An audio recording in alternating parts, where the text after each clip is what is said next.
beliau berkata, qala Rasulullah sallallahu alaihi wasallam, innamal a'malu binniyat. Nabi sallallahu alaihi wasallam berkata, setiap perbuatan, setiap kelakuan yang kita perbuat ini setiap harinya itu tergantung daripada niatnya. Sekarang setiap perbuatan yang kita lakukan pasti ada niatnya. Tidak mungkin kita melakukan tanpa niat. Yang mana definisi niat itu sendiri adalah membedakan. Kita dapat membedakan bainal adah wal ibadah. Hadis ini, apa itu niat ini, bisa untuk kita membedakan di antara apa? Adahnya kita, kebiasaannya kita dengan ibadah. Kalau kita melakukan sesuatu dengan niat, itu nanti berubah, sesuatu itu akan menjadi ibadah untuk kita, segala hal apapun. Contohnya saja ya, kalau kita misal tuan rumah ini Mas Agus mempunyai toko setiap harinya, membuka toko harus ada niatnya. Jangan kita buka toko tanpa ada niat, rugi. Karena setiap apapun kalau kita niatkan dengan niat baik, itu akan menjadi pahala untuk kita.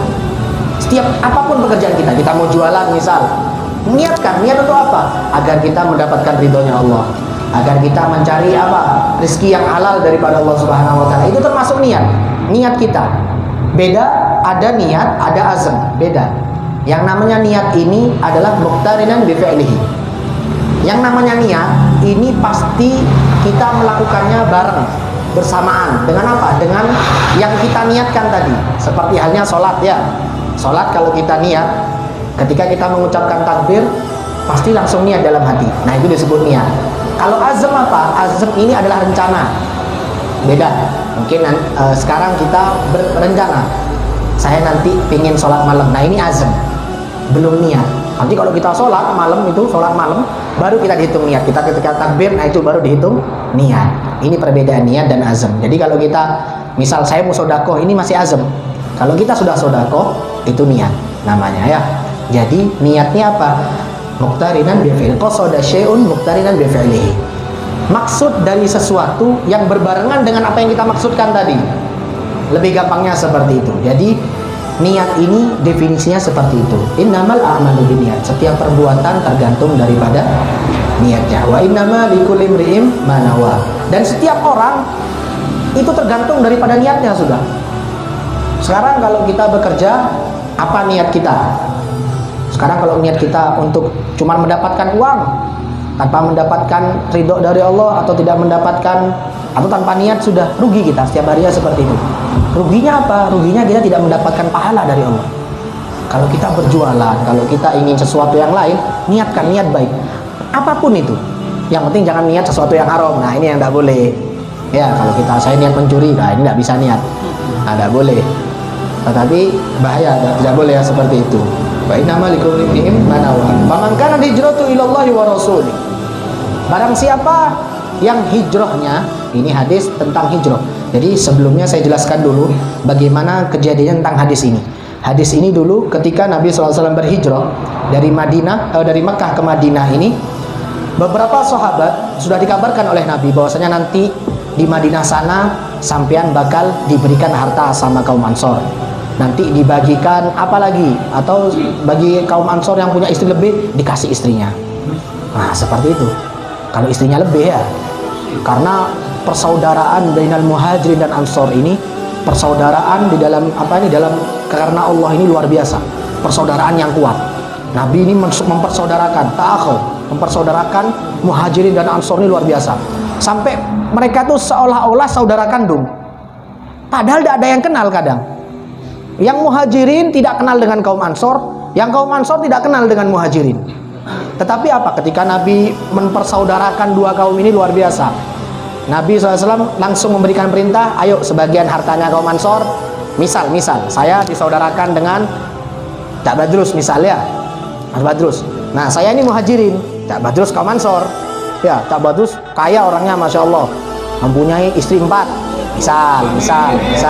Amin. Tapi tidak apa-apa ya. Misal ya. Nah, mempunyai istri 4 Cak Badrus ini ya. Ini kaum Ansor. Cak Badrus ini kaum Ansor, saya muhajiri.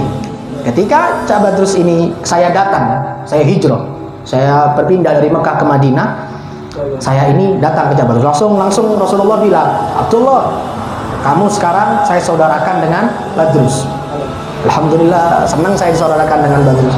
Langsungnya Badrus ini dengan sifatnya, dengan apa itu perintahnya Rasulullah bilang, ya Abdullah, saya kasih separuh uang saya untuk kamu. Nah ini persaudaraan diajarkan Rasulullah. Langsung mereka memberikan setengah uangnya, setengah hartanya, apapun itu, setengah hartanya. Misal punya 2 rumah, dikasih 1 rumah buat kaum Ansor nih, buat saya misalnya Badrus. Terus selanjutnya, Cak Badrus ini punya 4 istri, ya. 4 istri, punya 4 istri, bilang Jabatus, Abdullah, ini istri-istri saya, 4-4-nya. Kamu pilih, mau yang ke-1, mau yang kedua, ketiga, keempat, yang manapun. Kalau kamu ingin yang kedua, tak ceraikan yang kedua, nikahi kamu sudah. Wah, ini ta'akhud, persaudaraan di antara siapa? Muhajir dan Ansor, kuat saudaranya. Kira-kira kalau sekarang diperintahkan untuk saling mensaudarakan, saya misal Habib Abdullah nyuruh Rahman, ayo Rahman saudaraan sama Wahab. Nah, ya apa? Misal Wahab punya 4 istri. Ayo Rahman, pilih 1, nanti saya ceraikan 1. Wah, tiba tidak kira itu Wahab ini berat ini ya. Nah, ini bedanya kita dengan para sahabat zaman dahulu. Luar biasa sahabat. Masya Allah, sampai persaudaraannya seperti itu. Tetapi dengan mereka ini semua niatnya apa? Untuk Allah Ta'ala. Setelah dikabarkan seperti itu Rasulullah, ada salah satu sahabat ini apa? Berkeinginan atau pikirannya lain sama sahabat yang lain. Bukan untuk Allah Subhanahu wa Ta'ala, tetapi apa? Saya nanti ke sana ini dapat harta. Saya ke sana nanti dapat istri. Ah, ini yang berat. Langsung Nabi SAW ketika orang ini nyampe ke Madinah menyampaikan hadis ini. Innamal a'malu binniyat, kata Nabi, wa innamal likulli imri'in ma nawa. Faman kanat hijratuhu ilallahi wa rasulih. Barang siapa yang hijrahnya itu dia berpindah dari Mekah ke Madinah untuk siapa? Untuk Allah Ta'ala, fa hijratuhu ilallahi wa rasulih. Maka hijrahnya itu untuk Allah dan Rasulnya. Artinya apa? Kita mendapatkan pahala dari hijrah itu. Pahala hijrah besar waktu itu luar biasa. Yang bagaimana dengan kesusahannya para sahabat, dan sebagian tidak punya kendaraan, jalan kaki sejauh 500 km dari Mekah ke Madinah. Bukan dekat, bukan kayak Tanggul Probolinggo, paling berapa? 60 kilo atau lebih, tetapi 500 km mereka jalan dengan panasnya yang luar biasa. Ini sahabat, makanya pahala hijrahnya besar. Ketika itu sudah, famankan hijratuhu ilallahi wa rasulih. Barang siapa yang hijrahnya untuk Allah dan Rasulnya, dibilang fa hijratuhu ilallahi wa rasulih. Maka hijrahnya itu untuk Allah dan Rasulullah. Artinya apa? Artinya dia mendapatkan pahala dari hijrahnya tadi. Dijelaskan lagi sama Rasulullah, "Wa man kanat hijratuhu lid-dunya yusibuha wa imra'atun yunkihuha," katanya. Barang siapa yang niatnya tadi, hijrahnya tadi ini untuk apa? Untuk mendapatkan harta dunia. Nah, disebutkan, tetapi Rasulullah ini sifatnya tidak langsung nunjuk ke orangnya kalau menasihati, tetapi sifatnya untuk menasihati semua. Itu sahabat banyak berkumpul. Ketika dibilang barang siapa yang hijrahnya menginginkan dunia agar dia mendapatkan dunia tadi, hartanya tadi, dari para sahabat Ansor ini katanya, au imra'atin yang kiruha, atau perempuan katanya. Kalau dia ini perempuan, ada perempuan ingin dinikahinya, ingin dikawini tadi dengan niat, saya ini ada perempuan cantik di Madinah, saya ini pernah lewat waktu berdagang ada perempuan cantik, kalau saya hijrah saya ambil itu perempuan. Nah, ini niatnya lain sudah, bukan karena Allah Ta'ala, beda ya. Maka dari itu apa katanya? Fahijratu ila ma hajara ilaih. Fahijratu katanya apa? Hijrahnya tadi tergantung dengan apa yang didapatnya sudah. Dia dapat apa? Hijrahnya cuma niatnya bukan karena Allah, maka dia tidak akan mendapatkan apa-apa. Karena naudzubillah kalau dia niatnya untuk kejelekan, nah ini yang lebih parah, maka dia akan mendapatkan dosa.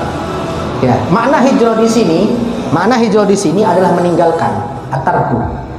Meninggalkan apa? Meninggalkan sesuatu. Kalau maknanya di sini ya, para sahabat dulu meninggalkan kekafiran menuju ke keislaman. Rumahnya yang kafir, keluarganya yang kafir ditinggalkan dengan para sahabat menuju ke tempat-tempat yang muslim di Madinah sana. Sekarang bagaimana, Ben? Apakah bisa dimaknai seperti itu? Bisa dimaknai seperti itu kalau ada orang yang belum Islam, dia masuk Islam, ini maknanya hijrah. Juga orang yang mempunyai kemaksiatan yang banyak kadang. Kita mempunyai kemaksiatan yang banyak, kadang kita berbuat dosa setiap hari, dia niat hijrah, ingin berbuat lebih baik lagi. Saya ingin berbuat lebih baik lagi, sudah saya ingin beribadah kepada Allah, jauh daripada kemaksiatan. Nah, ini bisa disebut hijrah. Bukan hijrah dari pacar satu ke pacar yang lain. Ini bukan. Sekarang banyak di Instagram, betul. Di Instagram banyak sekarang dari pacar satu saya hijrah dari fulan ke fulan. Nah, ini bukan makna hijrah seperti itu. Makna hijrah secara keseluruhan adalah berpindahnya dari kita sesuatu yang jelek kepada sesuatu yang baik. Ini makna hijrah. Kalau kita ingin berhijrah harus maknanya seperti itu. Bukan hijrah saya pindah klub sepak bola. Nah, ini bukan hijrah. Dari Real Madrid ke Manchester City misalnya, bukan. Ini bukan hijrah, hanya transfer lah seperti itu. Tapi banyak sekarang menisbatkan sesuatu kalau perpindahan biasa disebutkan dengan istilah hijrah. Tidak, hijrah ini maknanya besar, luar biasa. Maknanya hijrah adalah berpindah dari sesuatu yang buruk kepada sesuatu yang baik, apapun itu. Sampai niatkan sesuatu yang baik, ini maknanya niat sudah. Kita punya niatkan sesuatu yang baik, apapun. Sampai misal jualan ikan atau jualan sapi dan sebagainya, itu niatkan setiap paginya saya ingin mencari ridhonya Allah, saya ingin mencari ini rezeki yang halal karena Allah Ta'ala, ingin menghidupi keluarga saya. Itu termasuk niat yang baik, maka sampean ini dikasih pahala. Kalau sampean menjalankan niatnya tadi, menjalankan kelakuan niatnya baik tadi, itu sama Allah Ta'ala dikali ke 10 kebaikan. Awalnya 1, kalau sampean cuma niat tetapi tidak melakukannya, atau karena udzur, karena halangan tidak bisa melakukannya, maka itu dihitung 1. Tetapi kalau sampai melakukannya, itu dikali 10 sama Allah, didapat 10 sama dengan kebaikan. Maka dari itu ayo ikhwan, niat ini luar biasa. Sampean jangan cuma di dalam hal ibadah, sholat, puasa, zakat, ini niat jangan cuma di itu saja. Itu wajibnya buat kita. Tetapi kalau kita ingin melakukan sesuatu apapun, saya misal hadir majelis ilmu, niatkan, niat apa? Saya ingin membahagiakan Nabi Muhammad. Itu termasuk niat. Sampai niat baik, dapat pahala berkali-kali lipat. Sampai hadir, saya ingin apa? Tidak apa-apa sudah, saya ingin niat untuk semakin mendekatkan diri kepada Allah. Dengan mungkin saya dengan dekat kepada Allah ini, nanti segala urusan saya dipermudah. Nah ini niat. Sampai harus punya niat ini. Jangan datang pada kelutuk, cuma datang, jangan. Ayo niatkan, apa niatnya sampai? Saya ingin bersolawat, membahagiakan Nabi Muhammad. Saya ingin menyebut nama Allah dengan keras. Saya ingin membangun syariatnya Nabi, mengembangkan syariatnya Nabi. Ini termasuk daripada niat. Maka dari itu ikhwan, niat ini penting, yang mana kita harus lakukan setiap harinya. Jangan sampai kehidupan kita berlalu tanpa adanya niat. Rugi kita. Harusnya kita bisa mendapatkan 10, tidak dapat apa-apa. Dengan saya, ambil segala kebaikan, segala sesuatu itu ambil, berlomba-lomba dalam kebaikan. Fastabiqul khairat, sudah. Ya, berlomba-lomba dalam kebaikan. Sampai apa? Jangan cuman diem di situ saja. Istilahnya jalan di tempat, tidak ada kemajuan. Harus ada kemajuan. Niatkan segala niat yang baik, niatkan apapun. Kalau perlu banyak, jangan cuma 1 niat, ribuan niat sampai niatkan setiap melakukan pekerjaan. Nah, seperti itu ibadah dan sebagainya, niatkan segala sesuatu itu. Maka dari itu niat ini luar biasa. Yang mana hadis ini termasuk, Imam Syafi'i berkata hadis ini masuk dalam 70 bab fikih. Di dalam kitab fikih 70 bab pembahasan fikih, bukan cuma 1, 70 bab. Setiap bab ada. Misal bab sholat ada niatnya, zakat, puasa dan sebagainya itu termasuknya 70 bab. Ini Imam Syafi'i mereka sudah ada 70 bab, ini termasuk sebenarnya ada niat. Maka dari itu ayo ikhwan, niat ini luar biasa. Sampean harus istiqomah dalam meniatkan apapun. Kebaikan sampean tidak terbatas.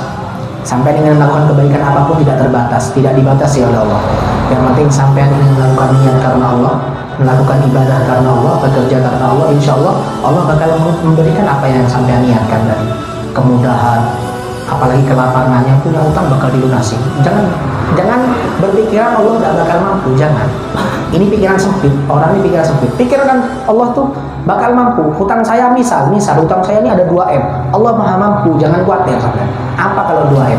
Dunia saja bisa Allah berikan sama sampai kalau sampai ini benar-benar dekat dengan Allah. Maka dari itu insya Allah semoga yang saya sampaikan ini bermanfaat. Dan minggu selanjutnya insya Allah bahas-bahas hadis lagi. Kalau hadisnya dikit dibahas 2, jadi cepat selesainya. Nanti insya Allah nanti baca kitab yang lain. Semoga bermanfaat. Wabillahi taufiq wal hidayah. Wassalamualaikum warahmatullahi wabarakatuh.